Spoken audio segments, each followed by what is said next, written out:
The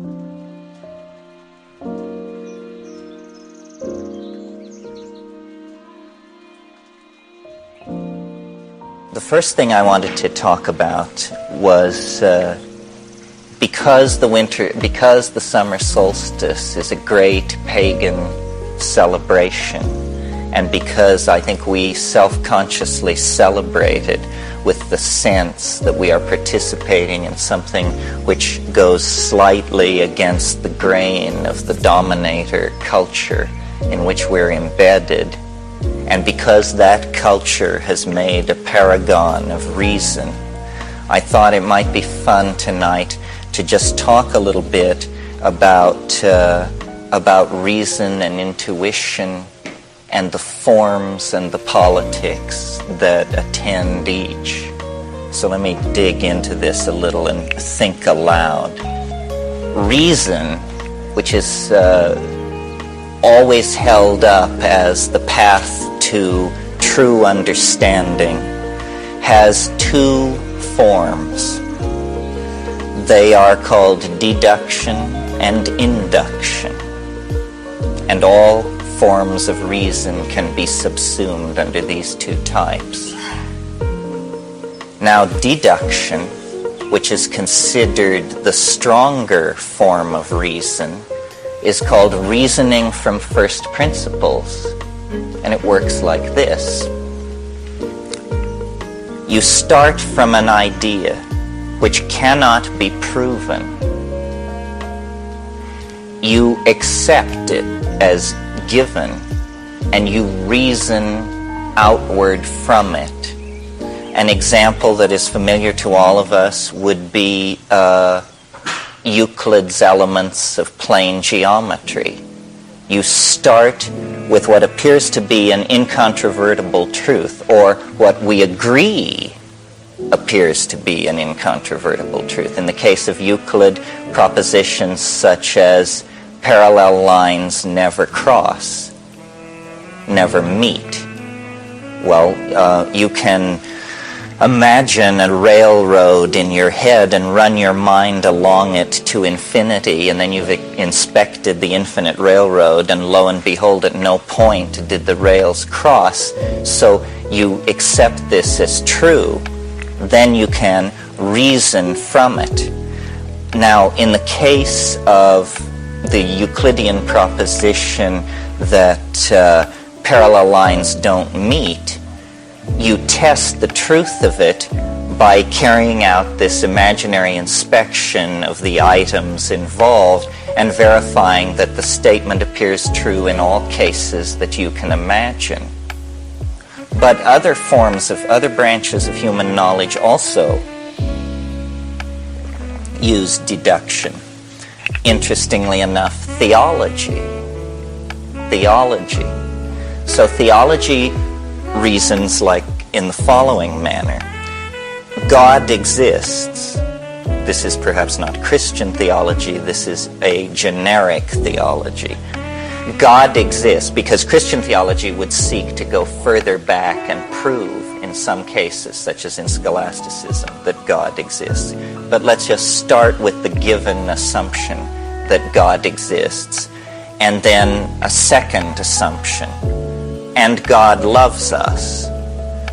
Given these two assumptions, then deduction goes to work and elaborates an explanation for why we are not with God, how we can get to God, and so forth and so on. So deduction is useful. Notice that my two examples have been drawn from, in the case of Euclid, mathematics, in the case of the second case from theology, a branch of philosophy. So deduction seems to have an important role in these abstract systems. But remember, I said it was one of two forms of reasoning that are ordinarily dealt with. Now, the second form of reasoning is, to my mind, more interesting. The second form of reasoning is induction, not deduction, induction. And induction for those who believe in it, is thought to be, without doubt, a superior form of reasoning to deduction, because it leads to a control and a manipulation of real consequences in the world. Okay, what is induction, and how it works, and how does it work? Well, it works like this. When I hit the water with a shovel, it makes a splash. Every time I hit the water with the shovel, it makes a splash. Therefore, this is the leap, the therefore, shovels can be used to make water splash. Now, notice what is interesting about this in contrast to deduction is that there is no untested first principle. You don't state something and then reason from it. You make repetitious observations, and then those observations which are most repetitious you raise to the status of laws. Induction. And this was abhorrent to philosophical thinkers because it doesn't have this Aristotelian purity that deduction has. It doesn't have this mathematical elegance. It's messy. It's all down in the world, observing and comparing and repeating experimentally procedures. But nevertheless, out of inductive reasoning comes the structure of modern science. Okay, but now there's a funny thing about induction. It's making an unstated assumption about time. It is making the assumption that time is invariant. Because what it is saying is, if A precedes B in 1,000 cases, then it is likely that A will precede B in the 1,001st case. In other words, it's a probabilistic theory. It assumes that probabilistic laws give momentum to repetitious observation. Now the question is this so? And the answer is, well, it's so in some cases, but not in the most interesting cases. The most interesting cases, I believe, are the cases which lie in the realm of primary experience of being, the felt experience of being. And in that realm, the realm of love affairs, divorces, lawsuits, religions, political upheavals, and that sort of thing, induction is no good guide at all. One love affair does not explain another. One marriage does not illuminate another. One revolution really does not shed light on another. There may be generalizations, but when you live through these things, what you take from them is the uniqueness of the experience. The first principles that are reasoned from in deduction, whether in the realm of a deductive mathematical system like Euclid or a rational theology, these things are seen to rest on foundations of sand because of this problem of the axiom. In mathematics, the axiom appears fairly secure because it's self-evident, such as parallel lines never meet. It rests on its self-evidence to make its appeal to reason. You see, you can see that it is true, though no one has ever figured out how to prove this. You can see that it is true. But when you move from the realm of axioms to the realm of theological first principles, the appeal then is not at all to the obviousness of it, but to the desirability of it, that God exists, that God loves us. We hope these things are true. but they are certainly not self-evident in the scheme of things from the point of view of most of us. So what this shows then, I think, is that in the matter of deeper things, deductive reasoning rests only on the appeal that hope can lend to its case. Okay, so for me, this is a critique of deduction. Now, what about induction? I referred to the fact that its premises rest on this notion of temporal invariance, which seems to be true only for the grossest of phenomena. Science has made great hay in that dimension by creating laws which are essentially predictive laws of cyclical phenomena that define for us what part of reality goes around and comes around. In other words, we can predict simple phenomena involving the mechanical orbits in gravitational fields. We can make simple predictions about the end results of certain chemical processes, certain nuclear processes, so forth and so on. But when you lay it against the background of nature and experience, it begins to look like pretty thin soup. It's no basis for claiming epistemic preeminence. And this is the point that I want to make. Science claims epistemic preeminence. That means that science doesn't say we are an ideology like Buddhism and Taoism and the Tarot. They say we are a metasystem. We shall judge all other systems in our scales. Well, this is politics, but not good philosophy, because there is no basis for this claim to epistemic preeminence. So, this somewhat egghead rave is supposed to pass for a pagan polemic on the summer solstice, because it's an attack on the foundations of reason itself. And as you know, when reason goes, barbarism and madness cannot be far behind. And as a self-declared philosophical anarchist, as in fact the founding member of the Henri Poincaré Anarchist International, our motto is chaos is order.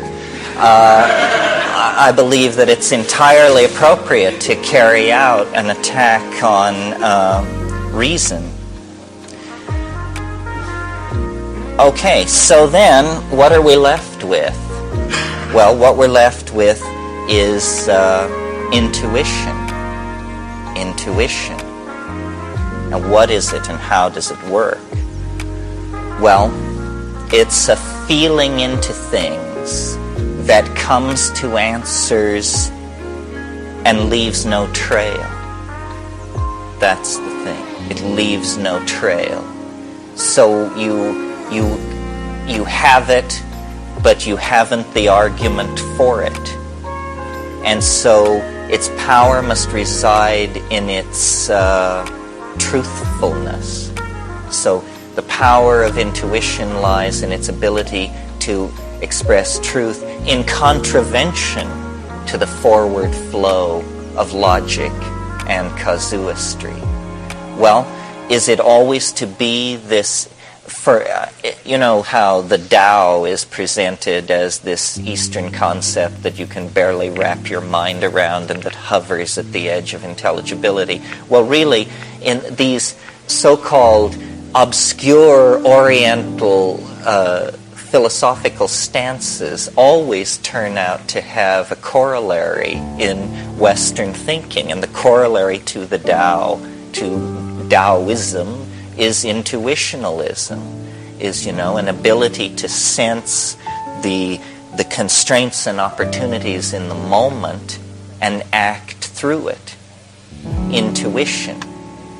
And intuition is always presented in the dominator society as 1 vague, 2 feminine, 3 unreliable. But this is simply because of this bias toward deductive and inductive systems whose falsity I have just demonstrated to you. In fact, in the felt domain of experience called living, intuition is how most of us, even the most self-defined as non-intuitional, are operating. Intuition is a kind of field processing of both the foreground and the background of experience. It's a gestalt understanding that is subliminal and that leads the whole organism through an invisible set of creodes towards the maximizing of some kind of a goal. Okay, end of Act 1. The second act opens in the middle of the 19th century with science responding, albeit unconsciously, to an understanding of what I've just said. The inadequacy of reason, the necessity of intuition, and yet all this going on in a domain of Victorian gentlemen with beards to their belts and a world where pianos wore pants. So, it worked its way out subtly in the notion of evolution. And evolution is a very interesting concept that even those of us who profess to believe in it, I think, don't fully grasp what comes in this package. We all are taught that in the 19th century, a great struggle was waged between science and religion, because science had the audacity to suggest that human beings were descended from the great apes. And we all know who took what sides and the kind of polemics that were raised, and we all know the happy ending of this story with the great triumph of modern evolutionary biology. However, that, to my mind, looking at it from the point of view of a philosopher, is all sham. Or it's like the 11 o'clock news version of what actually happened. That's how rather silly people understood the great intellectual watershed struggle of the 19th century. That is not, in fact, what it was about. That's not what it was about. The outrageous assertion of the evolutionists, of Darwin particularly, and his school, was not that human beings were descended from the great apes. In fact, the outrageous assertion wasn't even contained in the part of the manuscript that was called The Descent of Man. You recall it was called The Origin of Species and the Descent of Man, and where the real kicker was lodged was in The Origin of Species. Why? Because Darwin set out to show that nature could be the product of processes without purpose. That was the bit that brought the roof down. Ordinary people couldn't understand this. This is called the so-called teleological issue.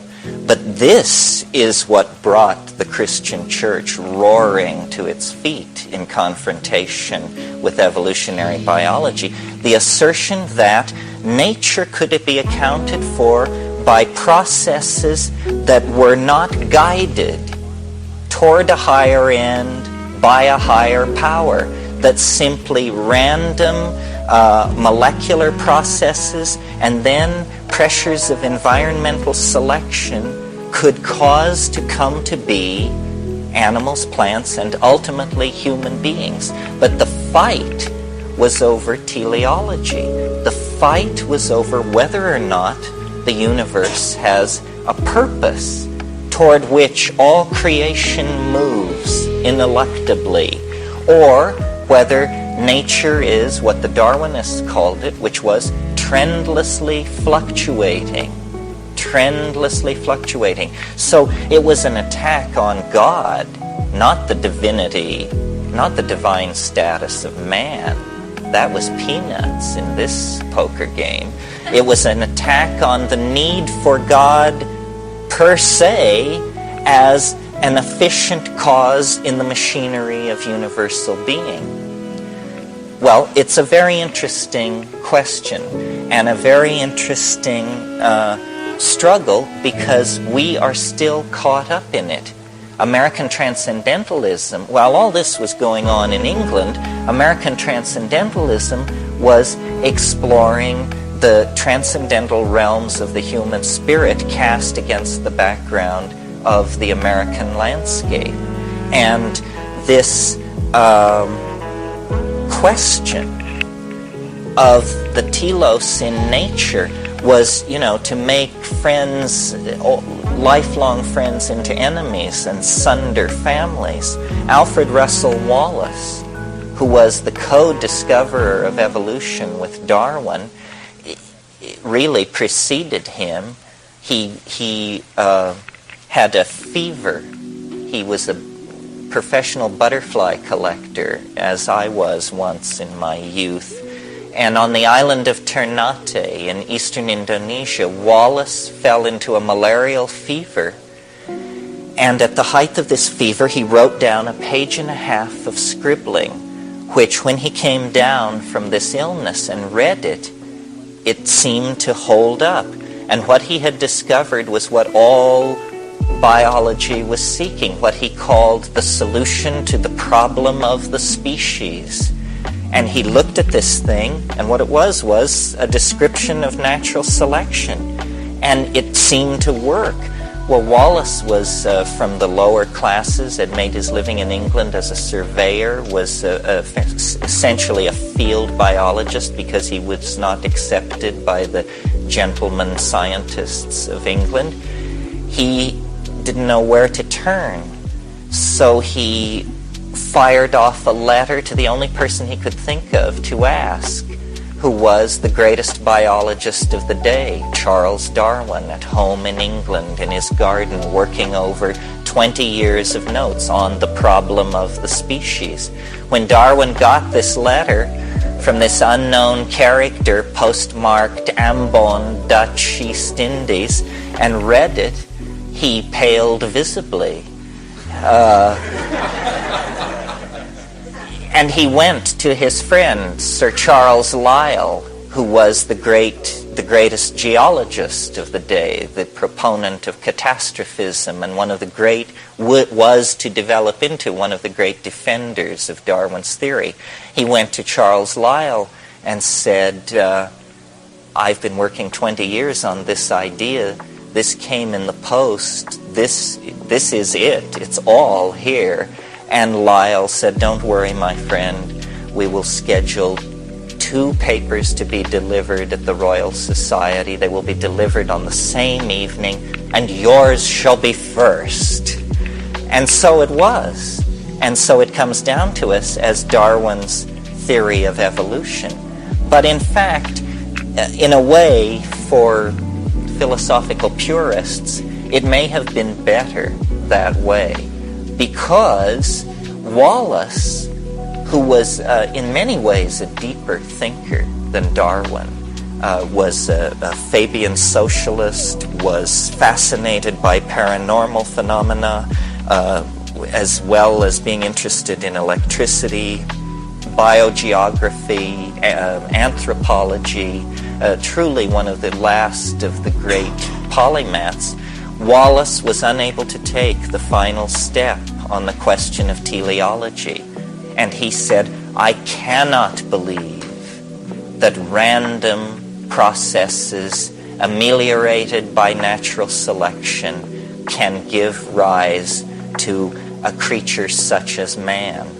So this was the break in the 19th century. And it arises out of the earlier foundation of the struggle between intuition and reason. I mean, I think our intuition must place us in Wallace's camp, that there is a telos of some sort. there is an omega point toward which all creation, however unsteadily, moves. And it is because of this omega point that we do live in a cosmos and not a chaos, not simply a raging confusion, but something that is structured and ordered. Well, in spite of the fact that evolution was seeking to serve the most rigorous scientific desires to exclude teleology and to exclude God from the process of the natural world, it introduced a bizarre concept which cut against its own purposes. The concept is a kind of progress in nature, where previously none had been. So that from Aristotle to the 19th century, what you have as a theory of nature is what's called the great chain of being, or the great ladder of being. And it stretches from God through the archangels, the cherubim, down man, then the animal kingdom, the vegetable kingdom, so forth and so on. But it is imagined as static, as put in place by the fiat lux of creation, set in place for all time. What Darwin did was to see it as not a great chain of being, but as an escalator of being. He added the notion of progressive movement toward higher and higher forms, more and more complex manifestations of the intrinsic ingression of novelty into actual events.